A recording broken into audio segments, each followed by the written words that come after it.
कभी आपने नोटिस किया है कि कोई भी कॉन्फ्लिक्ट हो, कोई भी टेंशन हो, कोई भी मिसअंडरस्टैंडिंग हो, सबसे पहले हम ही माफ़ी माँग लेते हैं, जैसे हम ही गलत, जैसे सारी शांति मेरे ऊपर ही डिपेंड करती है। पर दिल में ज़रूर आवाज़ आती है, मैं ही क्यों? मैं ही माफ़ी क्यों माँगूँ? मेरा नाम मिसेस संध्या गुलिया है और मैं एक काउंसलिंग साइकोलॉजिस्ट। और आज के वीडियो में हम समझने की कोशिश करेंगे कि हम पहले माफ़ी क्यों माँगते हैं, इसके लिए हम क्या कर सकते हैं। सबसे पहले तो समझना ये ज़रूरी है कि आप पहले माफ़ी इसलिए नहीं माँगते कि आप गलत हैं या आप गिल्ट में हैं। आप माफ़ी इसलिए माँगते हैं कि आप घर की शांति को बचा के रखना चाहते हैं, आप रिश्तों को टूटने से बचाना चाहते हैं और एक ट्रस्ट जो है ना, उसको बरकरार रखना चाहते हैं। हमें लगता है कि जो ये इमोशंस है ना कि मेरे अंदर आती है कि मैं माफ़ी क्यों माँग रही हूँ, मुझ में गुस्सा आता है, इनको तो मैं हैंडल कर सकती हूँ। लेकिन रिश्तों में वो जो चुप्पी होती है, वो दूरियाँ हैं ना, उनको मैं हैंडल नहीं कर पाऊँगी। इसलिए हम पहले माफ़ी माँगते हैं और इसका एक बहुत बड़ा रीज़न है कि हमें बचपन से सिखाया ही ये गया है कि जो गुड गर्ल्स होती हैं वो एडजस्ट करती हैं, समझौता करती हैं, वो ही पहले हाथ बढ़ा। लेकिन होता क्या है, ऐसा करते-करते हमारा जो दिल है ना वो थक जाता है।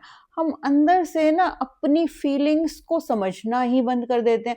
मतलब कि जैसे हम म्यूट मोड में चले जाते हैं, हमारी फीलिंग्स जैसे चुप हो जाती हैं। अपनी डिग्निटी को कम कर रहे होते हैं और कहीं न कहीं लगता है जैसे हम दूसरों को परमिशन दे रहे हैं कि आप कुछ भी करो, मैं मैनेज कर लूँगी। लेकिन सच ये है और हमें समझने की भी ज़रूरत कि माफ़ी का जब मतलब होता है, माफ़ी हील जब करती है जब दोनों तरफ से आए, जब ज़िम्मेवारी दोनों तरफ से शेयर की जाए और जब रिलेशनशिप दोनों लोगों के लिए इम्पोर्टेंट होता है, तब जो होती है ना उस माफ़ी का मतलब होता है। आज मैं ना आपको एक बात याद दिलाना चाहूँगी, माफ़ी माँगना ये याद रखिए वीकनेस बिल्कुल भी नहीं है।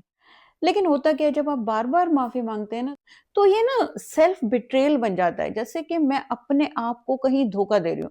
क्योंकि कहीं न कहीं मैं माफ़ी तो चाहती नहीं, मुझे पता भी है कि मुझे माफ़ी नहीं माँगनी चाहिए, लेकिन बार-बार, बार-बार मैं ही माफ़ी माँगती हूँ, अपने रिलेशनशिप्स के लिए या किसी भी रीज़न से। तो मुझे लगने लग जाता है कि मैं अपने को धोखा दे रही हूँ और अंदर तो मुझे फ़ील हो, तो मैं अपने आप को इतना दबाती चली जाती हूँ कि जो वो शोर है ना, उसकी आवाज़ ही मुझे सुनाई ना दे। और बहुत बार ये चीज़ें ना हमारे अंदर के डर से आती हैं। हमें लगता है कि अरे माफ़ी माँग लूँ, कहीं दूसरा सामने वाला मुझसे नाराज़ ना हो जाए। लेकिन आज ये सीखने की ज़रूरत है और अपने आप को रेडी करने की ज़रूरत है। पता है क्या होता है कि हमें हर चीज़ के लिए ना प्रैक्टिस करनी पड़ती है।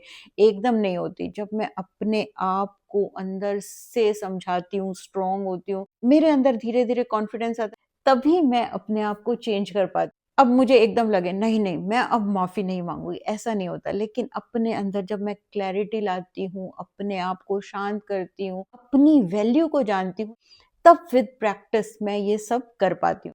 तो ज़रूरी है आज से बाउंड्री सेट करना और अपने आप को कहना कि मैं जब माफ़ी माँगूँगी, जब मैं उस चीज़ के लिए रिस्पॉन्सिबल होंगी। मैं बार-बार माफ़ी माँग के अपने आप को नहीं खोऊँ। और दूसरी चीज़ बहुत ज़रूरी है समझनी कि रिश्ता सिर्फ़ मेरे निभाने से नहीं निभेगा। वो स्ट्रॉन्ग तभी होगा तब दोनों तरफ से अकाउंटेबिलिटी आएगी। मैं जानती हूँ ये बहुत मुश्किल है क्योंकि हमारी आदत है, कहीं न कहीं हम उस दर्द से नहीं गुज़रना चाहते, किसी के रूठने के डर से, किसी के नाराज़ होने के डर से, घर में अशांति के डर से हम चुप हो जाते हैं। लेकिन बात ये है कि कब तक आप अपने आप को दबाएँगी? ये जो इमोशंस है, ये किसी न किसी रूप में तो बाहर निकले। हो सकता है कि आपकी फ़िज़िकल और मेंटल हेल्थ के रूप में निकले। इसलिए आज से अपने आप को तैयार कीजिए और आपको पता है जब अकाउंटेबिलिटी होती है तो रिश्ते और भी सुंदर होते हैं और आप तभी उड़ान भरेंगी, आगे जाएँगी, अपने आप को ठीक रखेंगी जब आप अपनी रिस्पेक्ट करनी स्टार्ट करेंगी। समझिए कि ये आपकी कहानी है, ये आप हैं, जब आप ठीक होंगे, आप शांत होंगी, आप खुश होंगे, तभी आप दूसरों को खुशी दे पाएँगे। तो इसलिए ज़रूरी है प्रैक्टिस करना, दूसरों के कम्फर्ट के लिए बार-बार कॉम्प्रोमाइज़ को बंद करना। Thank you.